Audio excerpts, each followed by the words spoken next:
कश्मीर में जमीन खरीदने का यानी प्रॉपर्टी के ओनर बनने का रास्ता साफ हो गया है। जानिए विस्तार से कैसे आप बन सकते हैं जम्मू कश्मीर में एक जमीन या प्लॉट के ओनर।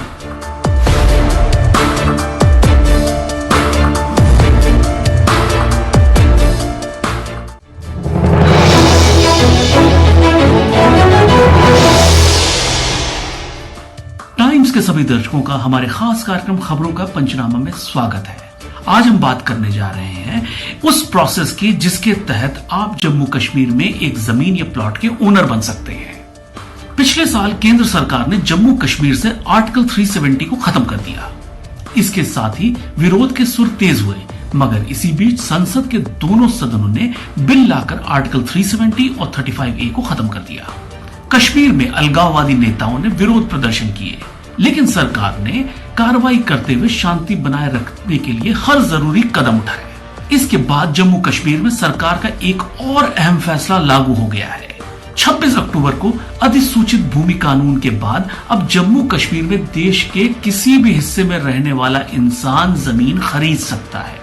भले ही इस फैसले को लेके देश के अन्य हिस्सों में खुशी दिखती है, लेकिन कश्मीर घाटी की तमाम राजनीतिक पार्टियों का कहना है कि इससे जम्मू कश्मीर पर फॉर सेल वाला टैग लग जाने वाला है। घाटी के कुछ हिस्सों में इस बिल का विरोध भी हो रहा है। विरोध करने वालों में जम्मू कश्मीर के पूर्व सीएम उमर अब्दुल्ला और महबूबा मुफ्ती भी शामिल हैं, जिनका कहना है कि अगर ऐसा होता है तो जम्मू कश्मीर के डेमोग्राफी पर असर पड़ेगा। दूसरी ओर केंद्र के फैसले का विरोध चाहे जितना हो, लेकिन यह सच है कि बीते 50 सालों से अभी अधिक समय से राज्य की डेमोग्राफी में कोई खास परिवर्तन नहीं हुआ है। दरअसल जम्मू कश्मीर में अनुच्छेद 370 और 35A के हटने के पहले से राज्य की तमाम राजनीतिक पार्टियां केंद्र सरकार पर यहां की डेमोग्राफी से छेड़छाड़ करने का आरोप लगाती रही हैं। इन पार्टियों की ओर से पूर्व में यह कहा जा चुका है कि अगर 370 का अंत होगा तो जम्मू कश्मीर में बाहरी लोगों का दखल बढ़ेगा और इससे राज्य की डेमोग्राफी प्रभावित होगी। डेमोग्राफी में बदलाव के पीछे जो आशंकाएं थी वो ये कि घाटी में मुस्लिम जनसंख्या का प्रतिनिधित्व हिंदू के सापेक्ष कम हो जाएगा। अगर वर्तमान स्थिति पर गौर करें तो 2011 की जनसंख्या के अनुसार अगर जम्मू कश्मीर की कुल मुस्लिम आबादी 85.67 लाख रही है, वहीं हिंदुओं की जनसंख्या 35.66 लाख है, जो कुल जनसंख्या 1.25 करोड़ का कुल 28.43% है। वहीं मुस्लिम आबादी 68.3 है। सबसे पहले हम आपको बताएंगे कि आखिरकार इस लैंड में क्या है और कैसे देश का कोई भी नागरिक जम्मू कश्मीर में जमीन खरीद सकता है। नए कानून के मुताबिक अब देश का कोई भी नागरिक जम्मू कश्मीर में अपने घर या कारोबार के लिए जमीन खरीद सकता है।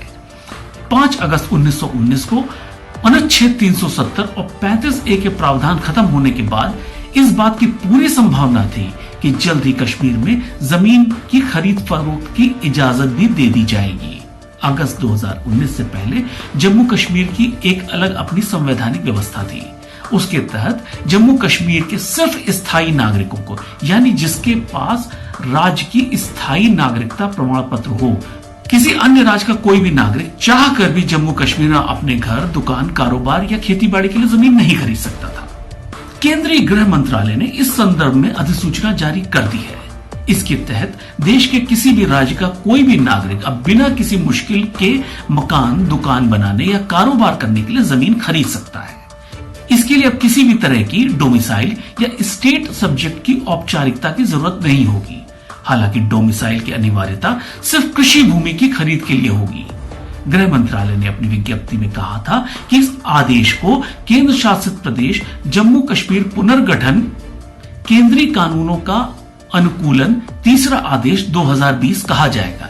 यह आदेश तत्काल प्रभाव से लागू हो गया है।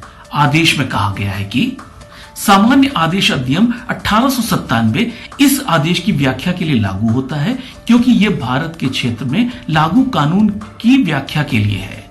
हालांकि जानकारों का मानना है कि सूबे में सभी जमीनों की खरीद को लेकर सरकार ने सारे दरवाजे खोल दिए हैं। कानूनों में संशोधन में कहा गया है कि कोई भी व्यक्ति सरकार या उसकी एजेंसियों और उपकरणों के अलावा किसी भी अन्य व्यक्ति को भूमि ट्रांसफर नहीं करेगा।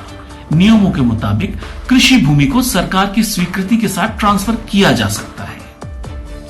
तो आज के लिए सिर्फ इतना ही। इंतजार करिए खबरों के पंचनामा के अगले एपिसोड का, क्योंकि यहां हम रखते हैं हर खबर पे पैनी नजर। नमस्कार।